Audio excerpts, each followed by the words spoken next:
From Interior Alaska's most trusted news source, this is the Fbx Evening News.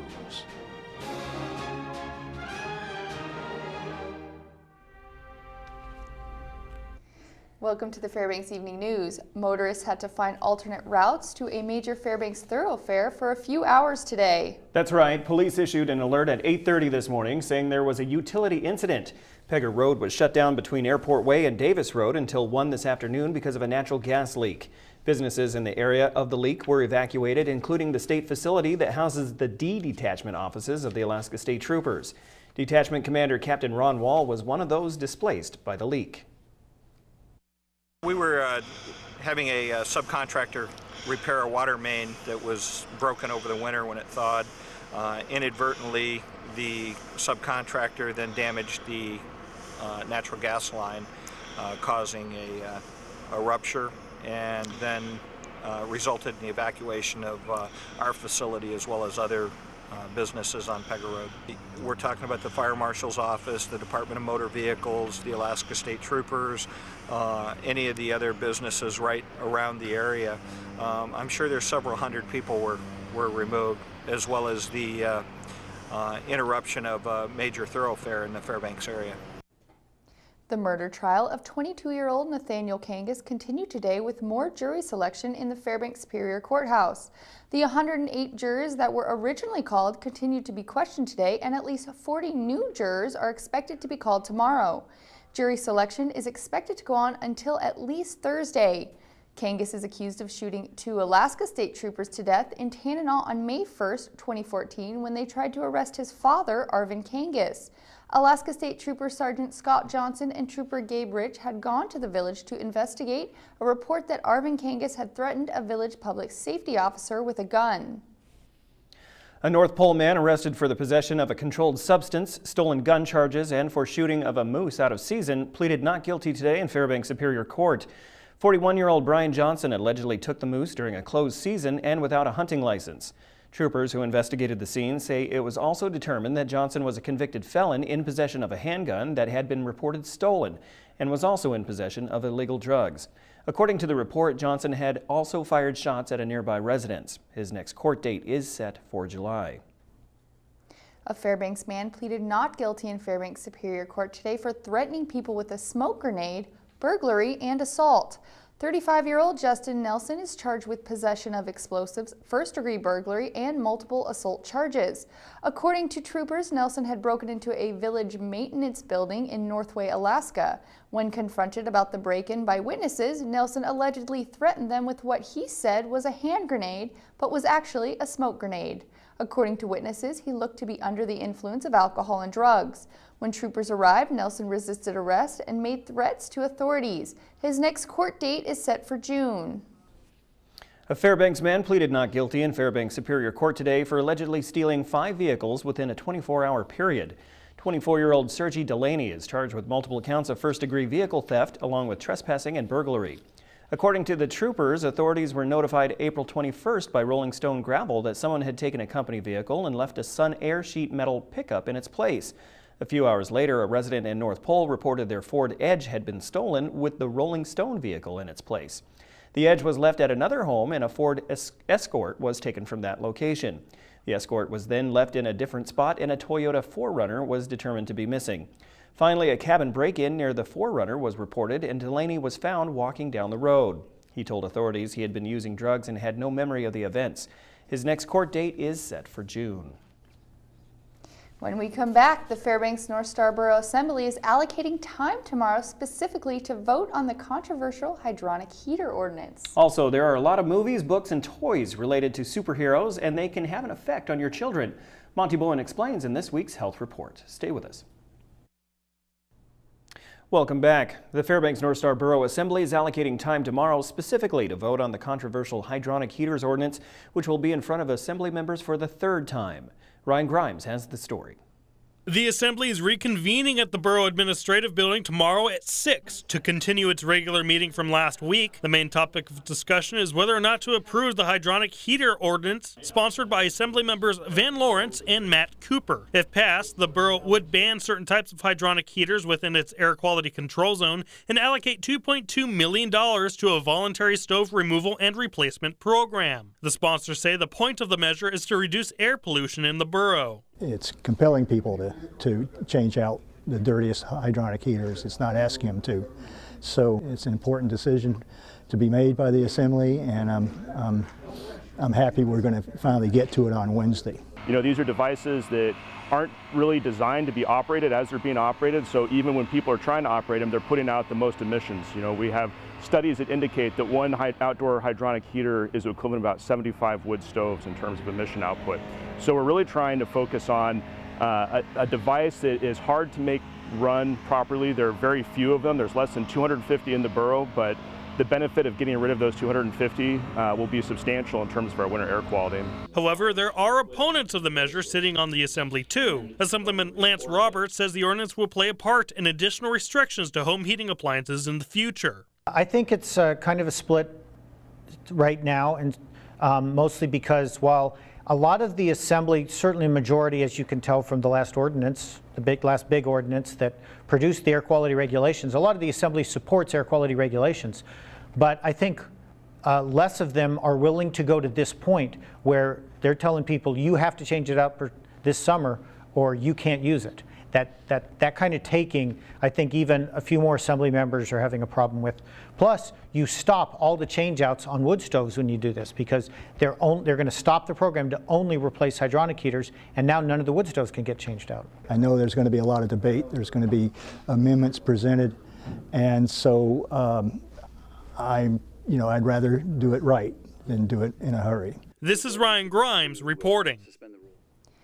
There are a lot of movies, books, and toys related to superheroes out there nowadays, and they can have an effect on your children, as Monty Bowen explains in this week's Health Report. Superheroes are brave, powerful, and able to overcome great obstacles. They can also teach kids important lessons, according to child psychologist Kate Eshelman. Typically, a superhero saves the day. They try and help people, which is definitely a good message to give kids, to be helpful and do things that are kind and to help people in need. Superheroes can also teach kids about being brave. Dr. Eshelman recommends talking to children about how superheroes often appear fearless, but then reminding them that there might be times when a superhero feels scared, but despite that fear, they're still able to do good. She says this can help kids see that they can do things despite their fears as well. One thing to keep in mind is that superheroes can be physical, if not violent, so the doctor says it's important to talk with children about being safe while they play. She adds that many children can't tell the difference between what's real and what's pretend until they're between 8 and 10 years old. She says it's important to supervise play and talk to kids about fantasy versus reality. Reminding them that it's pretend, it's imaginary for the most part, and so things like flying or jumping off high buildings aren't safe for young kids. This is Monty Bowen reporting. The Health Report is brought to you by the Ear, Nose, and Throat Clinic, located in the Medical Dental Arts Building, and by Interior Women's Health, located on 1626 30th Avenue. Signings, and more signings. That's what's coming up in sports. Local players are going off to college and Division I programs, while others are coming to UAF. All that and more with Joe. After the break.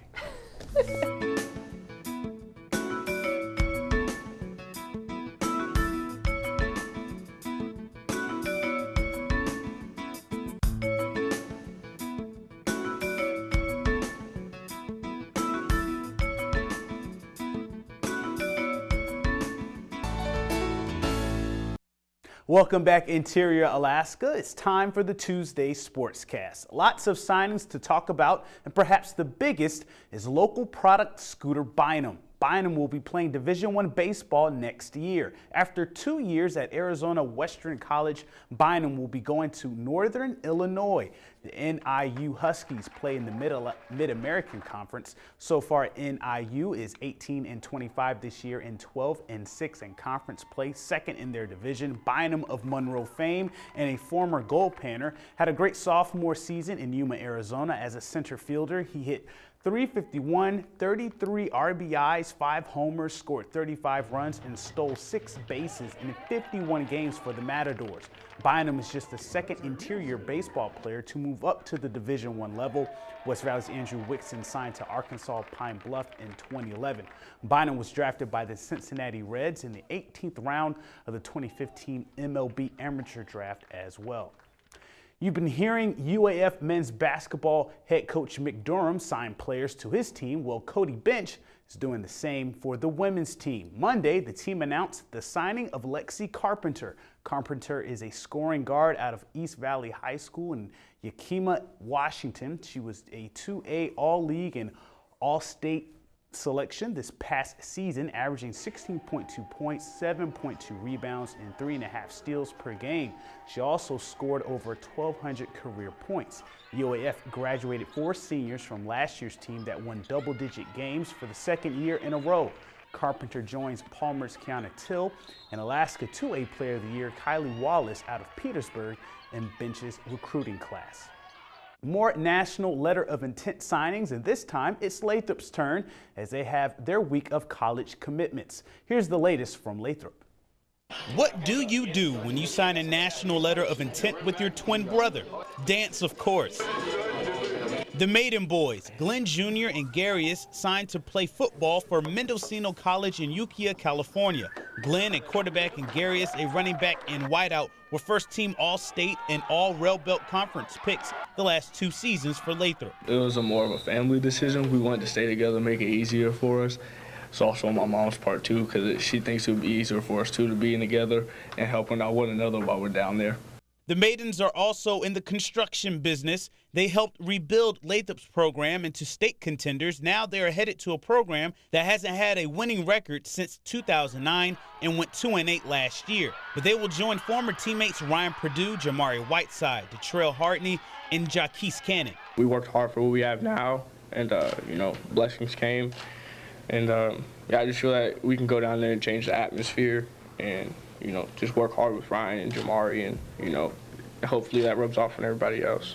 Today, James Kardash signed to play Division III tennis at George Fox University in Newberg, Oregon. His signing was historic for Lathrop.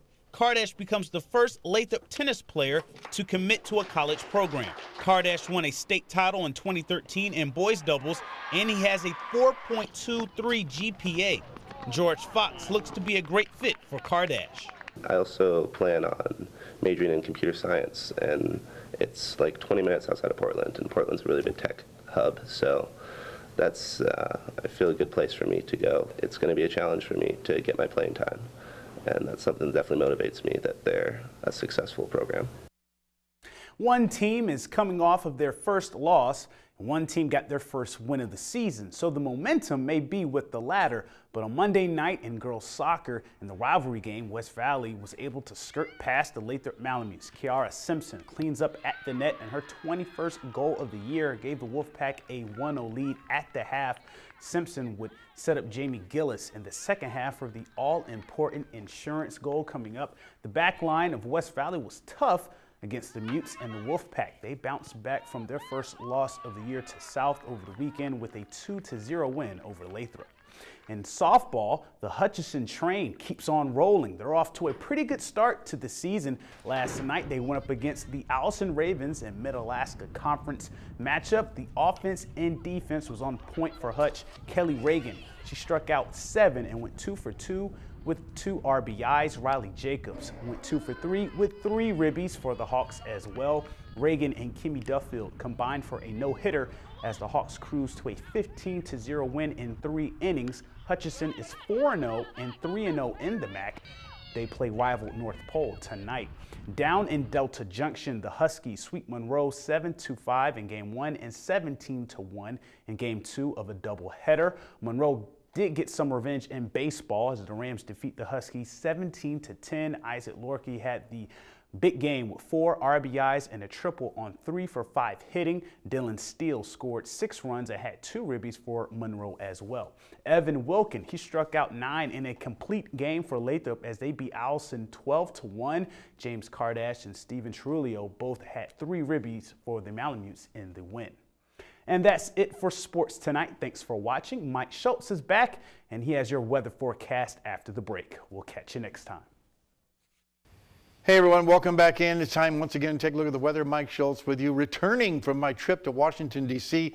with the veterans. We had an incredible time. Got some beautiful, beautiful opportunities to see some amazing memorials, and everybody was just wonderful. We'll tell you all about it. We'll get some video. I took a camera with me and got some interviews, and we'll have it all together for you next week, so look forward to that, and we'll keep you appraised of that. Hey, as far as the weather is concerned, not nearly as volatile as it was last night. As you can see on the satellite and radar, we're looking at a few scattered showers around the area, but most of them are up to the north now, and down to the south we have showers around the Anchorage Bowl and the Kenai Peninsula. Elsewhere, just mainly mid-level clouds. Temperatures look like this. Today's high 57, right now 50 degrees. The low last night 40, the record high 72. That was set in 2 years ago, believe that or not. And the record low of 0 in 1945. Your sunrise and sunset, about 17 hours and 22 minutes of daylight, and that is a gain of 7 minutes from yesterday. Here's what's going on across the rest of the state. As you can see around the Ketchikan area, showers there, only 48 degrees, 52 at Juneau. Showers around the Anchorage Bowl, 52 degrees there too. So a lot of cool air sitting over the state. Elsewhere you can see mainly over to the south and the west, and looking at temperatures once again very, very comfortable, although chilly and dallying, 46 degrees at Bethel, 39 degrees at Nome, and 42 degrees at Cold Bay. Now Barrow all the way up to 27 degrees, that's pretty fun. And Fort Yukon at 52 degrees and partly cloudy skies. Lower 48 weather, well, a new system is moving ashore in the Pacific Northwest and the West Coast, bringing some much needed rain. The storms that were moving across much of the eastern half of the country over the weekend, including the Washington, D.C. area, have moved out. As you can see, a pretty good band moving across. And as far as what lies ahead for that storm that's moving in over the west coast, looks like showers and thunderstorms all the way down past Southern California. I should say into Southern California, past Los Angeles. And it's all because of the jet stream. This is a wild jet stream. Starts off here and it goes way down to the south and then back up to the north and then back down to the south again. When you have that much activity going on, you're going to have some pretty interesting weather, so we'll have to keep an eye on that. All right, it's time once again for our kids' weather. It's a Tuesday, but we're going to start off with the kids this week from Joy Elementary School. And here's a young man with an interesting weather story to share with us once again. This is my weather story. Once a year ago, I was standing on my porch, and there was a heavy rain. It felt like a shower. I got soaked. I needed to go inside to dry. When it rained, I noticed how I could see the water drops falling down from the sky on me. It was amazing. As always, thanks to the good folks at Mount McKinley Bank for sponsoring our kids' weather. Tomorrow night, we'll have a young lady here to share another great weather picture that we always get from the kids. And as far as our forecast for tomorrow for the rest of Alaska, for the northern sections, some flurries expected for Barrow, mostly cloudy skies for Nome, and scattered showers or even some thunderstorms in the Fort Yukon area. Here in the interior, looks like mainly partly cloudy skies at Fairbanks, but mostly sunny skies at Healy and Delta Junction, as things will be getting much better. Temperature is still not as warm as you'd like to see, though, 56 at Fairbanks. Over southeast Alaska, more showers from Juneau all the way down to Ketchikan, and temperatures in the low 50s. And over the southwest part of the state, we'll be looking at rain for Cold Bay, isolated showers for Kodiak, and scattered showers for Bethel. And down around the south central sections, showers expected all the way across the region from Anchorage right on to Valdez. Our forecast for the evening, not too bad. Looking at cloudy skies, a few isolated showers, 39 for the overnight low. Tomorrow's forecast, cloudy early, becoming partly cloudy by noon. And the 5-day, you got to like this, temperatures warming back up again, 64 and 65 by Saturday. Maybe a chance of some showers on Saturday. But again, temperatures very nice. Overnight lows will also continue very comfortable. As you can see, 40 degrees for the overnight low. All right, a photograph for tonight. This one sent in by Ben Grossman down there in Delta Junction, captured some ice crystal clouds at the very highest elevations there, falling across. Nice colors. As always, if you have a photograph to share, send it to photos at ktvf11.com. Beautiful, and welcome back. Thanks, good to be back. How was the... I had a great time. Great time. I'll share it with everybody, believe me. I did not have a great time doing weather. I bet you not. I had a great time watching you do weather. Now you know what I go through sometimes. Right. All right, before we go tonight, KTVF and Bailey's Furniture are teaming up again for the annual Spring Dream giveaway. And you're always right, Daryl. Watch the evening news for the first half of a word, then go to Bailey's Furniture for the second half and enter for a chance to win $2,500 in furniture. Thanks, Mike. And the word this week is memory. I forgot what you said. Oh, just kidding. And that will wrap up this edition of the Fbx Evening News. As always, we're glad you could join us. Well, tonight on NBC Nightly News, Starbucks is being sued for $5 million for the amount of ice they put in their drinks. That's up next with Lester Holt. Join us here 6 days a week at 6 and 11 or online anytime at webcenter11.com. And before we go, we do have late-breaking word that Ted Cruz has suspended his campaign for the presidential race. And it will not be on the NBC Nightly News because the West Coast feed has already ran. So actually, unless they do breaking news or updates, it won't be featured on the Lester Holt Report. You heard it here first. Right, exactly. All right, from all of us here at the News Center, have a quaint evening.